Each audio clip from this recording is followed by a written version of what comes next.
তোমরা যদি আল্লাহকে সাহায্য করো তবেই আল্লাহ তোমাদেরকে সাহায্য করবেন। আমরা সবাই ব্যক্তি পূজায় লিপ্ত হয়েছি, দুনিয়া পূজায় লিপ্ত হয়েছি, আমরা সবাই দুনিয়াদারি নিয়ে ব্যস্ত হয়ে গেছি। আর যখন আমাদের ভাইরা মারা যাচ্ছে তখন আমরা মায়া কান্না দেখাচ্ছি।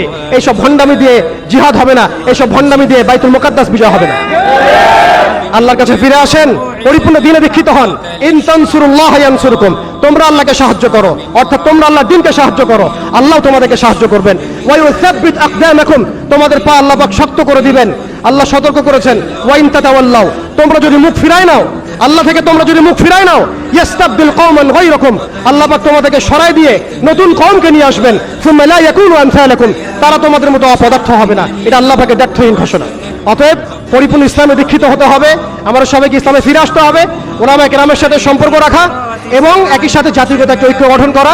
জাতিগত ঐক্য গঠন করে একটা শরিয়া রাষ্ট্র কায়েম করে, একটা পরিপূর্ণ ইসলামী রাষ্ট্র কায়েম করে, নবী সাল্লাল্লাহু আলাইহি ওয়াসাল্লামের সুন্নাত অনুযায়ী একটা মদিনা রাষ্ট্র কায়েম করে আপনি আন্তর্জাতিক মহলে চাপ দিতে পারবেন ইনশাআল্লাহ।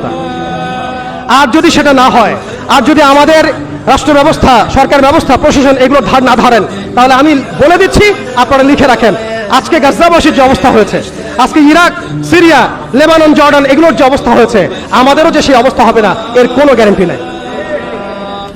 মিয়ানমার আমাদের উপর যেভাবে রোহিঙ্গাদেরকে চাপিয়ে দিয়েছে, আমি কোথায় যাব? আমাদের উপর যদি এরকম অবস্থা চাপিয়ে দেওয়া হয়, আপনাকে আমাকে কি ভুটান জায়গা দিবে? আপনাকে আমাকে নেপাল জায়গা দিবে? আপনাকে আমাকে কি মায়ানমার জায়গা দিবে? আপনাকে আমাকে কি ভারত জায়গা দিবে? আপনাকে আমাকে কি পাকিস্তানও জায়গা দিবে?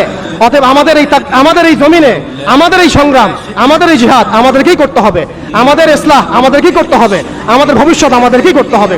আল্লাহ পাক বোঝার তৌফিক দান করেন। বাংলাদেশের এই অবস্থায় এখন একটা ইসলামী রাষ্ট্র গঠনের কোনো বিকল্প নাই। আপনি আমি চাইলে লক্ষ কোটি মুসলমানকে সেখানে চাপ প্রয়োগ করে পাঠাতে পারতাম যদি আমাদের ইসলামী রাষ্ট্র থাকতো। আমাদের যদি একটা ইসলামী রাষ্ট্র থাকতো, তাহলে ওরা যেভাবে ইউনাইটেড নেশনস গঠন করেছে, এইভাবে আমরাও ইউনাইটেড মুসলিম নেশন গঠন করতে পারতাম। আমরা সেটা পারছি না। তারা যেভাবে ইউনাইটেড নেশনস গঠন করে সারা বিশ্ব মুসলিমদেরকে চাপ দিচ্ছে, ট্রাম্প কি বলছে আপনারা সবাই দেখছেন, মিডিয়া ভাই সবাই আছেন, স্পষ্ট ঘোষণা দিচ্ছে ওরা এখান থেকে বের হয়ে যাক, আমরা সেখানে বসতি স্থাপন করব। এটা কি মগের মূল্য? ওরা কেন সেখান থেকে বের হয়ে যাবে? এই গাজাবাসীরাই এই পৃথিবীর সবচেয়ে স্বাধীন মানুষ। তারা মৃত হয়েও তারা জীবিত, তারা সেখানে বোমের খোরাক হয়েও তারা সেখানে সম্মানিত। ইতিহাস তাদেরকে সম্মানের সাথে স্মরণ রাখবে ইনশাআল্লাহ, এবং জান্নাত এইসব শহীদ ভাইদেরকে দিয়ে ভরে যাবে ইনশাআল্লাহ। হতভাগত আমরা দাসত্বের মধ্যে পড়েছি, মুনাফিকের মধ্যে পড়েছি, আমরা কিছু করতে পারছি না। দুঃখ তো আমাদের, দুর্দশা আমাদের। আমরা কালকে আমাদের মাঠে আল্লাহর সামনে কি জবাব দিব এর ঠিক ঠিকানা আমাদের নাই। এই জন্য আমি শুরুতে বলেছিলাম, ক্ষতির মধ্যে আমরা আছি, তারা নাই। আমরা যে পরিমাণ ক্ষতির মধ্যে আছি সেই পরিমাণ ক্ষতিতে তারা নাই। তারা হাসতে হাসতে জান্নাতে চলে যাচ্ছে ইনশাআল্লাহ, এবং এরপরে তাদের বিজয় আসবে ইনশাআল্লাহ আযজা ওয়া জাল্লা। অতএব একটা ইসলামিক রাষ্ট্রের দিকে আমাদেরকে যেতে হবে, ইউনাইটেড মুসলিম নেশন গঠন করতে হবে।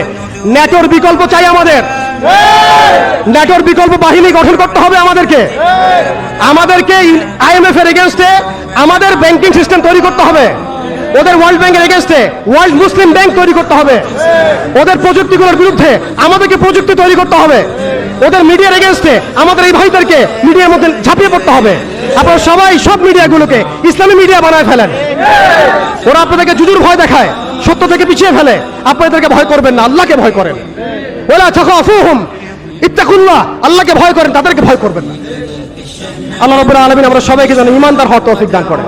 এইভাবে যখন আমরা একটা ঐক্যবদ্ধ শক্তি হতে পারবো ইনশাআল্লাহ, দেখবেন আজ হোক কাল কার হোক, আমরা সেই মোবারক জাইশে অবশ্যই যোগ দিব, যেই জাইশ ইনশাআল্লাহ বাইতুল মুকাদ্দাসকে মুক্ত করবে, স্বাধীন করবে, বিজয় ছিনিয়ে আনবে ইনশাআল্লাহ। এই বিষয় মনের মধ্যে কোনো রকম হীনমন্যতা রাখবেন না, কোনো প্রকার সংশয় রাখবেন না যে আগামীতে অবশ্যই সেই বাইতুল মুকাদ্দাস থেকে কালিমা লা ইলাহা ইল্লাল্লাহ মুহাম্মাদুর রাসূলুল্লাহর এই পতাকাই উড়বে ইনশাআল্লাহ তাআলা। তারা এই পতাকাগুলোকে সরিয়ে ফেলতে চায়, তারা জাতীয়তাবাদের আদলে এই বিশ্বকে সাজাতে চায়, কিন্তু আল্লাহর রাসূল সাল্লাল্লাহু আলাইহি ওয়াসাল্লাম বলেছেন, এমন একটা কাঁচা বাড়ি, একটা পাকা বাড়ি বাদ থাকবে না যেই বাড়িতে কালিমা লা ইলাহা ইল্লাল্লাহ মুহাম্মাদুর রাসূলুল্লাহর পতাকা উড়বে না। এটা নবী সাল্লাল্লাহু আলাইহি ওয়াসাল্লামের ভবিষ্যৎবাণী।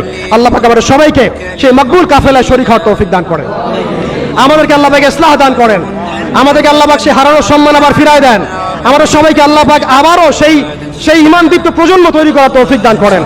আল্লাহ পাক আমাদের সরকারকে শক্তিশালী করেন, একটা ইসলামী রাষ্ট্র গঠন করার তৌফিক দান করেন। আল্লাহ পাক আমাদের সবাইকে প্রযুক্তিগত উন্নয়ন দান করেন, অর্থনৈতিক উন্নয়ন দান করেন, মিডিয়ার উন্নয়ন দান করেন। আল্লাহ পাক আমাদেরকে স্বতন্ত্র ব্যাংকিং সিস্টেম দান করেন, স্বতন্ত্র সামরিক বাহিনী গঠন করার তৌফিক দান করেন। এবং আরেকটা পয়েন্ট হচ্ছে যে আমাদেরকে অস্ত্র শস্ত্রে সুসজ্জিত হতে হবে। জিহাদ একটা বড় বিষয়, আমাদের সবাইকে অস্ত্র শস্ত্র সজ্জিত হতে হবে, প্রত্যেক মুসলিম কান্ট্রিকে। আমি এখানে ব্যক্তিগতভাবে বলি নাই, আমি বলেছি প্রত্যেক মুসলিম কান্ট্রিকে সামরিক দিক থেকে এতটা শক্তিশালী হতে হবে যাতে ওরা আমাদেরকে চোখ রাগাতে না পারে, বরং আমরাই এমনভাবে চোখ রাগাবো যেন ওরা এই বিশ্বের মানচিত্র থেকে মুছে যায়।